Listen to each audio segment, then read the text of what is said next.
Hey everyone, thanks so much for joining me on the Slice of Healthcare podcast. I'm your host, Jared Taylor. Joining me today are two legends. They've been on the podcast a couple times in the past. I think both of them, or at least one of them, was when we were using Zoom to record episodes. So we've upgraded to Riverside. So thanks to Riverside for letting us use this. But really excited to have both of you on the podcast today. We have Michael Gorton, who is the founder and former CEO of Teladoc, and now founder and CEO of Recuro Health, and Dr. Jay Sanders, who, unless you ask him, is widely considered the father of telemedicine. So thank you both for being here today. It's always a pleasure, Jared. I'm really excited to have you both here today. You don't need introductions. They'll be able to see you. So let's dig right in. I had the opportunity to see both of you in San Antonio and picked up a copy of your book. And as I was telling you before the call, I read it cover to cover. On the plane ride back, you painted some great pictures. You painted some scary stuff, but you both are okay, so that's what matters. Within your book, there's a lot of good stories, right? They paint vivid pictures. What I'd like to ask both of you is to kind of give us a teaser of your favorite story that you wrote about within the book. We'll start with Michael, and then we'll go over to Dr. Sanders. All right. So I'm going to start with naivete, because in the beginning, I did not know how big the resistance was going to be. And so one of my founding advisors was a doctor named Boltinghouse, who Jay knows. And I called Dr. Boltinghouse and I said, Teladoc is working. We need to go see the Texas Board of Medical Examiners and tell them what we're doing.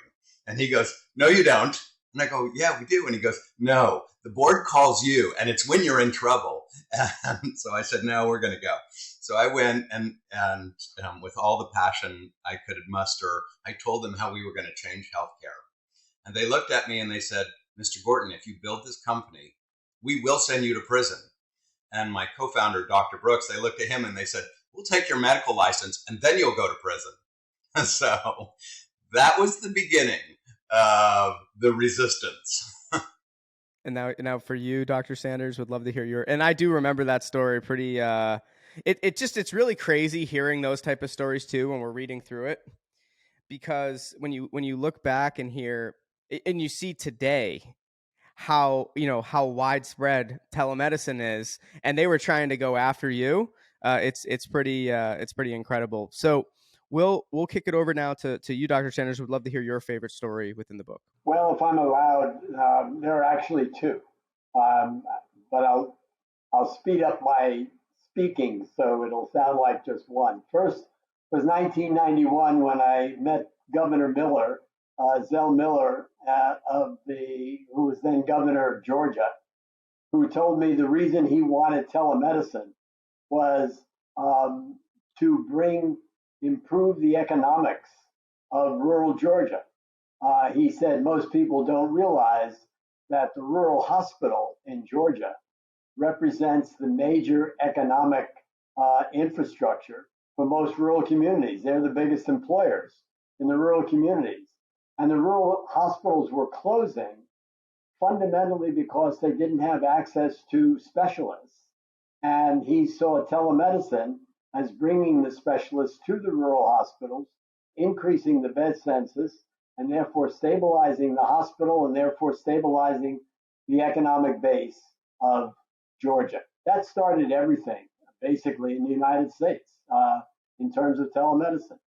And then the second, perhaps the most significant teachable moment, is we had gotten a grant from the federal government. It was called an earmark in those days, because I wanted to see how I could keep patients from ending up in a hospital ER by seeing them perhaps a couple of weeks before they ended up in the ER to try and abort that downhill process. And the minute I saw my first patient, and what was the technology we used in those days? This was 1995. We used the home TV. The first patient I saw, I realized that, my God, the most important exam room was where the patient lived, not where the doctor works. And of course, today, the umbilical cord of that concept is really the remote patient monitoring, which has occurred and which will, I think, be the baseline for most medical care as we move forward. I I had a lot of favorite stories in there, and I don't want to give it away, but it probably is a mix of what you both were mentioning, and then just it's just so wild because like I only ever saw the telemedicine structure, like most people, of where we're at today, right?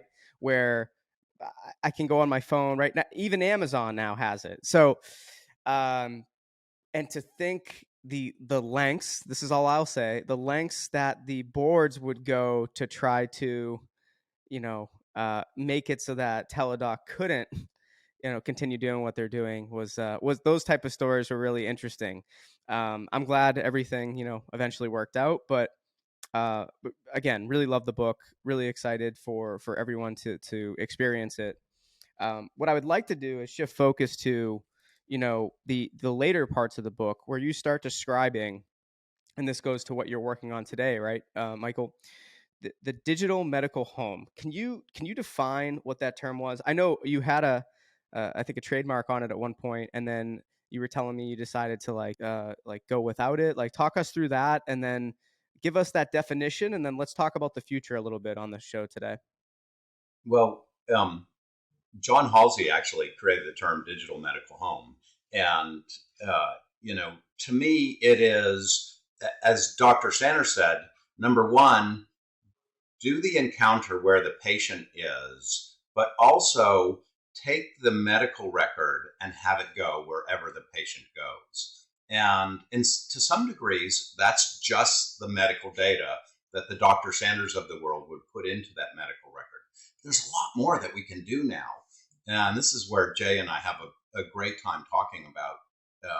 He'll tell the story about putting the swig on the arm and getting blood pressure. But I think about all the different places we can capture data. And then once it's captured, analyze it with AI and notify physicians or patients if there's anomalies. And so, this is the digital medical home then. We start with Dr. Sanders treat the patient wherever they are, and then make their medical home in the cloud follow the patient wherever the patient goes.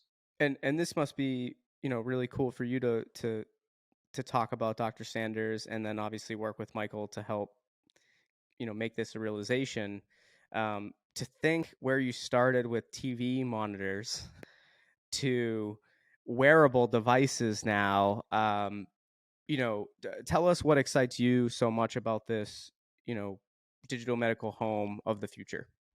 Well, sort of um, taking along the string that I just mentioned about what we found out in 1995, that the best exam room is really where the patient lives, not where the doctor works, is the fundamental reality that we've got to convince the patient that they are the primary care practitioner, not the doctor. The doctor is there to patch things up, but the person that's responsible for their health has to be that particular individual. So, number one, we shift from the primary care physician being the physician to the primary care physician being the patient. That's number one. And now, number two, we have to provide them the technological means to do that. Perhaps the first thing is to electrify their fork, to put their fork down and lose some weight. But fundamentally, I actually see, and this may be moving a little too far ahead, I actually see companies like Alarm.com and ADT beginning to put in the sensors that Michael was talking about in terms of being able to constantly assess their physiological status, putting it in their homes. They're having wearables, whether it's a watch, whether it's a belt, whether it's a T-shirt like Armor now has for the athletes.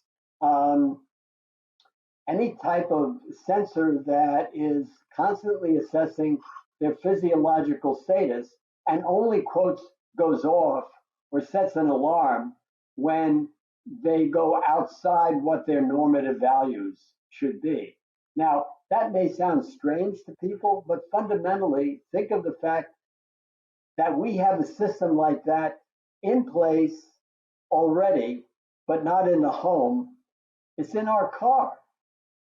Every time we get in our car and we push the ignition button, what happens? The dashboard lights up. We know everything about that car. Well, we're going to have the same quotes ignition button in the home of the future. And it's going to be the home builders who put it in, working with the alarm.coms and the ADTs and the other alarm companies that will provide that medical dashboard in the home to let the patient know that they're going outside their normative limits. It's been really interesting to to see where we've kind of gone with home care today, right, over the last couple of years especially. And a lot of people will notice there has been even some non-traditional, like, obviously, the new wearable devices are great, the scales, the watches. We're even, there's the Apple was talking about, I think, recently getting a patent or trying to do the glucose monitoring without actually having to, I think, like, do the prick that they usually do. And then you also see now every conference you go to, Best Buy has a huge booth on home care and what they're doing in the space. So I think everyone's taking notice about this digital medical home that you describe and where we're heading with it. That's the first time I've heard about what alarm companies and things should be doing. So that's really interesting that you brought that up. But it makes a ton of sense, right? Like, who's already in the home and or outside of the home, so they know the people in the home, right? So it'll be interesting to see how that plays out. Talk us through, as a last question before we wrap up here today, what barriers still exist that you would like to see maybe get broken down a bit? I think there's still some technology things that we need to work on. The great news is, from a data perspective, there's a new data structure called FHIR that is going to allow us to make complex things very simple. One of the things that we think about all the time is labs require you to go somewhere and get a blood draw or some kind of sample. And when we think about, is it going to be possible for us to use the data from your Apple Watch or a scale in your bathroom or the equipment in Jay's car to capture data and use that data as a precursor to diagnosis? And, we're all accustomed to being able to sit at a computer and say, I want to see the data look like this. So now imagine a doctor can sit at a computer and say, I want to see your pulse rate at 7 a.m. every day for the last 2 weeks. And it's not going to be numbers, it's going to be a graph. I want to see your blood pressure averaged over the last year.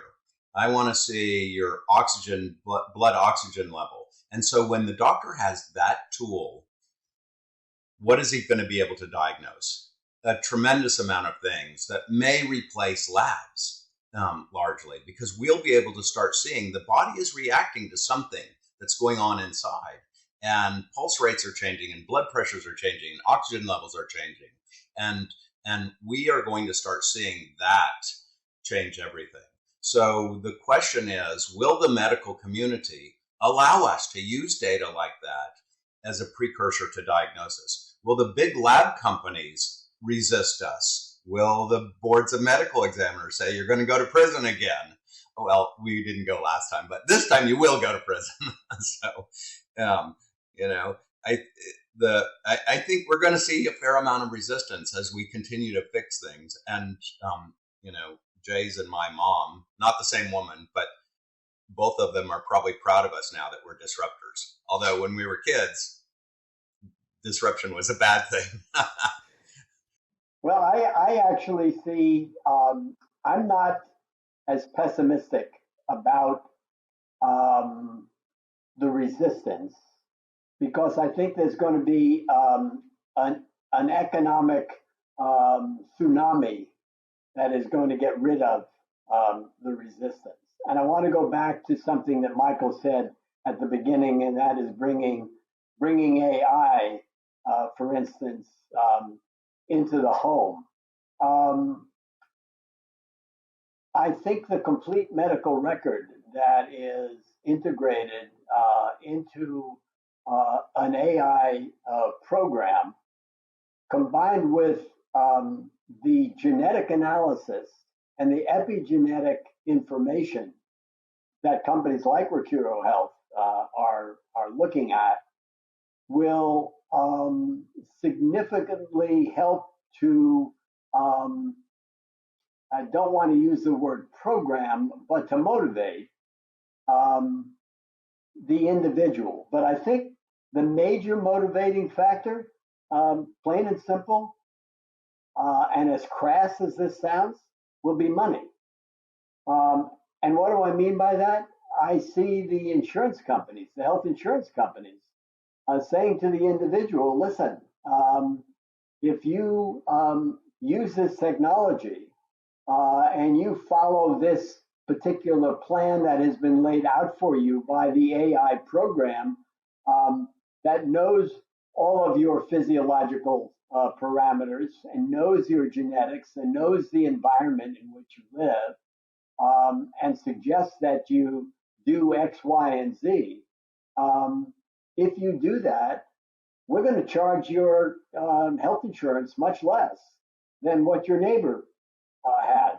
I also think that you will see the same thing in hospital systems who will have their health insurance companies say this. I also think you'll see malpractice companies saying to physicians, listen, if you encourage this type of technology uh, with your patients, we will lower your medical malpractice insurance. So I think there will be drivers other than morality and motivation.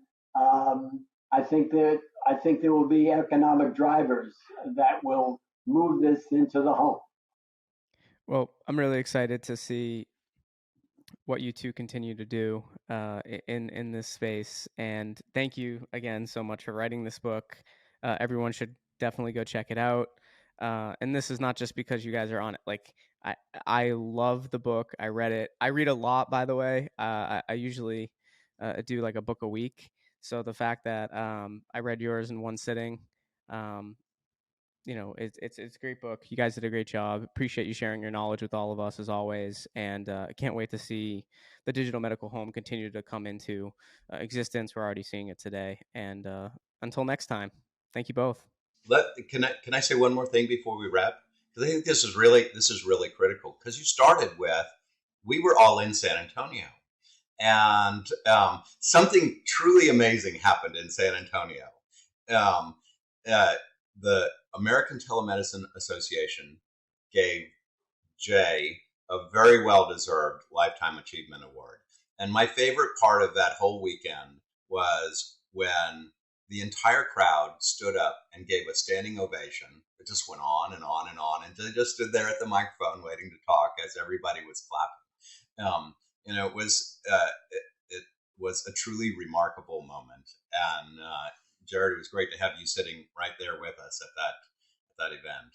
It was great to be there. I told him I wanted him with the bottle they gave him and the trophy and doing like the Michael Jordan shrug when we came on, but he wouldn't do it. Don't let anybody know, but Michael had a hand in that. So I, it took years of Johnny Appleseed, i.e., Jay Sanders, to make that happen. thank you. I love it. I don't think there's a better point we could end on right there. Johnny Appleseed, love it. Great chatting with both of you as always. Can't wait to do it again.